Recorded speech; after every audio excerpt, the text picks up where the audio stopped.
Welcome back, family.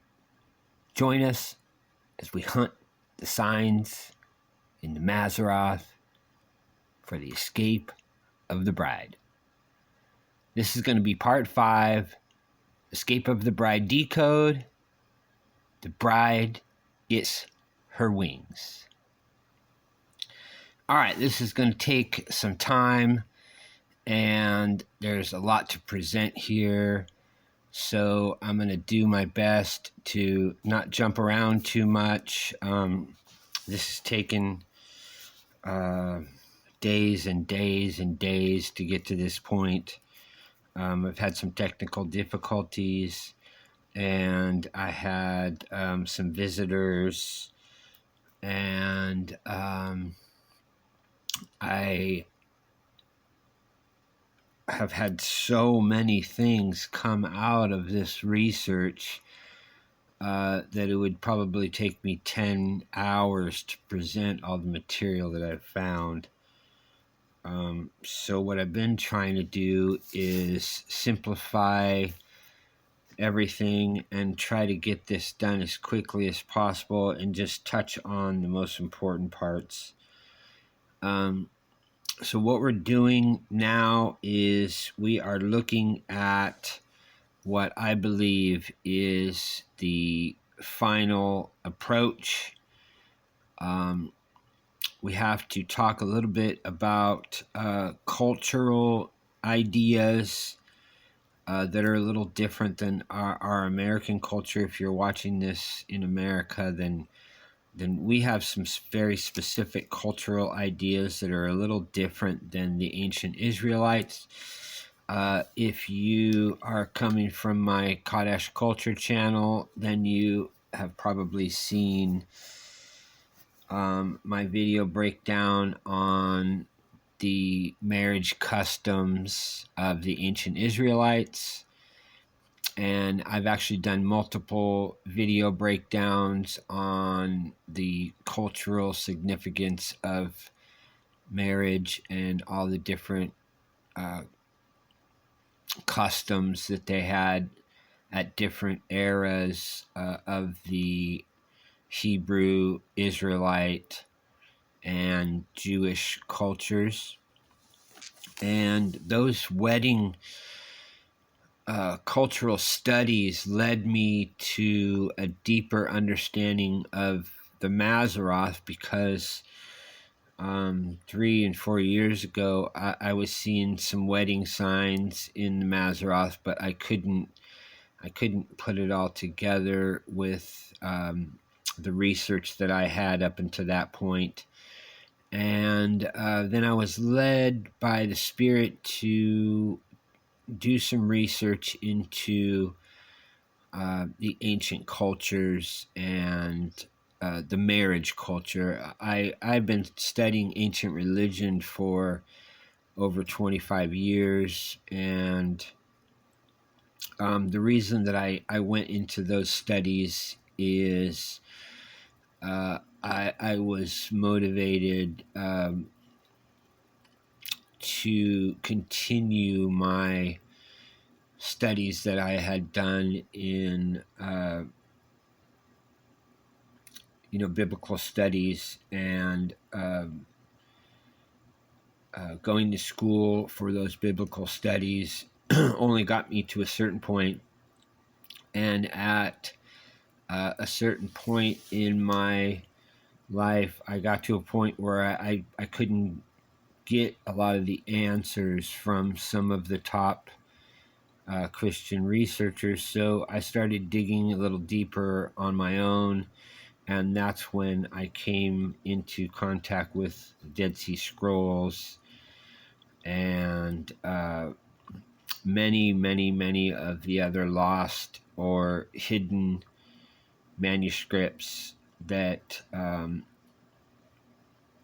a lot of Christians don't understand would have been part of the study materials of essentially all of the pre and post Christian era up until about between 2 and 400 AD. And the reason there's such a big gap is it depends on where they were. There was a lot of persecution going on, but it depended on where they were. And that's how we got the Dead Sea Scrolls and other hidden texts from different areas. Is there was a lot of lost material that was being searched out by the church, and the church was destroying these manuscripts. And so that's the only reason we have these manuscripts, is those groups went and hid that material. And from my research, what I learned is that those groups were essentially Essene.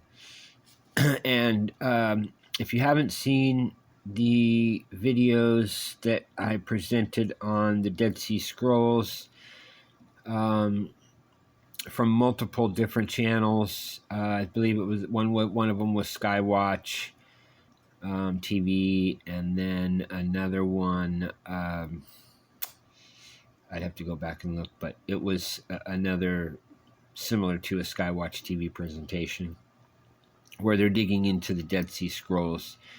And there was a major difference between the ideas of the Essene groups and the Pharisees and the Sadducees. And if you haven't seen those presentations, I'm going to upload some more. But if you haven't seen those ones that I have already uploaded, I would suggest that you go back and watch those. And then also what I would suggest is, since this is part 5 of the Escape of the Bride, it's not a problem to jump around in these, but it's really important to go see all 5 parts of this Decode, because what it does is it builds the story. And if you just get a piece of the story, then you won't see what I'm trying to present correctly. These connections in the Mazzaroth are only happening from spring of 2023 till spring of 2024. They do not go past that. And you have to go all the way out to 2028 to see anything similar, and it doesn't match what I'm seeing this year. And I have been watching In the Heavens since before 2012. And I got really heavily into it during the blood moon eclipses in 2014 and 15. And then when Scotty Clark made his discovery of the Revelation 12 sign, I was part of a Mazzaroth group that was doing some really, really deep research into discovering how that Mazzaroth worked in the ancient times. And so now what I'm doing is I'm continuing my work, looking for the signs of the escape of the bride. And there are lots of other Mazzaroth watchmen out there that are doing an amazing job with their own discoveries. But what I have been told to present is to focus strictly on the wedding signs this year. And the reason for that is we don't see these types of signs often. And once you see the connections that I found to the scriptures, it's going to blow your mind. So let's go ahead and move forward. The first thing that we're looking at is an encoded message in the heavens that aligns with biblical scripture and biblical tales of of the ancient times. And when I say tales, a lot of the biblical stories, they have language in them that ties to many different cultural stories from the ancient times, and also in a lot of cases ties directly to star language. But if you're not looking at the scripture in that way, then you might miss it. And unfortunately, most of the churches today do not look at that at all, because they consider looking at the stars as astrology or something that could be associated with something satanic or something of a fallen nature.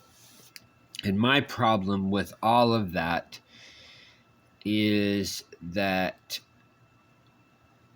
assumption in and of itself, if you just sit down with yourself and think about this, that assumption means that the devil created all of these stars, and the devil created this entire story, and he's the one who made all of this. And I don't attest to that type of ideal or thought process.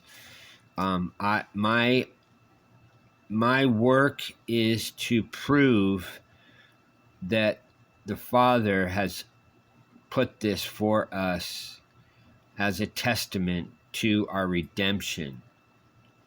And what the enemy has done is he has come in to steal, cheat, lie, and destroy the original message and create his own message, hijack the story, and twist it just enough to where people from the ancient times, if they lost certain things that they needed to do the decodes or to decipher what they were seeing in the heavens, then over time deception could easily creep in. And that's the work that I'm doing, is discovering how these signs are pointing to our redemption, and that the enemy is nothing more than a thief and a liar. And why would the devil encode his own destruction into the stars? He cannot, and he would not. This is the greatest story ever told. If you've seen any of my earlier videos, or I'm sure if you've from my Cottage Culture channel, I've said it multiple times. In the ancient times, there was no Bible. There was no written scriptures for most of the ancient history. The Bible was in the stars, and that's where the Bible came from, not the opposite. The stars told the story, and those messages were passed down to these cultures. And what we're doing now, and I'm just part of this because there's a lot of Maseroth watchmen out there that are doing a wonderful job. Some of them have different understandings than I do. I have my understandings from strictly the ancient research. and I've learned to decipher the difference between the confusion of astrology and the pureness of the ancient story in the Mazzaroth. And not everybody has the ability to decode the difference. And that's what I'm here to present, is the ancient story, the ancient way of looking at the sun, the moon, and the stars. Because Babylon, Sumer, Egypt, even if you want to go all the way back to so-called Atlantis, all of these cultures had deception implanted into their cultures so that they would misunderstand the Mazzaroth story, and only a